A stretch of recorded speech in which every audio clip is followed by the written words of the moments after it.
Arestado ng Cebu City PNP ang isang menor de edad na top 4 most wanted person municipal level sa Sitio Silangan 1, Barangay Tejero, Cebu City.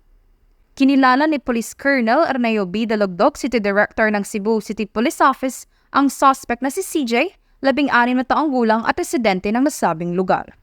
Batay sa ulat, bandang alas 2:10 ng hapon ay kinasang operasyon na nagresulta sa pagka-aresto ng naturang suspect sa bisa ng warrant of arrest para sa kasong iligal na droga na inisyu ni Honorable Stephen Ian T. Bilacho, Presiding Judge of Regional Trial Court 7, Branch 22, Cebu City, na walang rekomendadong piyansa.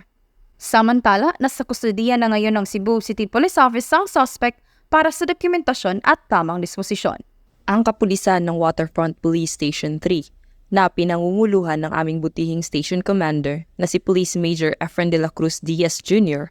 at sa kabuuan ng Cebu City Police Office na pinangunguluhan ng aming City Director na si Police Colonel Erineo Bacarinas Dalugdog ay mananatiling magsiserbisyo at magpoprotekta sa ating komunidad at mas paiigtingin pa ang kampanya laban sa iligal na droga. Patunay lamang na Cebu City PNP ay patuloy sa pagpapatupad ng kailang sinumpaang tungkulin kontra sa lahat ng uri ng kriminalidad upang magkaroon ng maunlad na bansa para sa sambayanang Pilipino tungo sa isang bagong Pilipinas. Mula dito sa Cebu City, ako ang inyong Police News Network correspondent, Patrolwoman Grace Coligado, alagad ng batas, tagataguyod ng Balitang Pulis.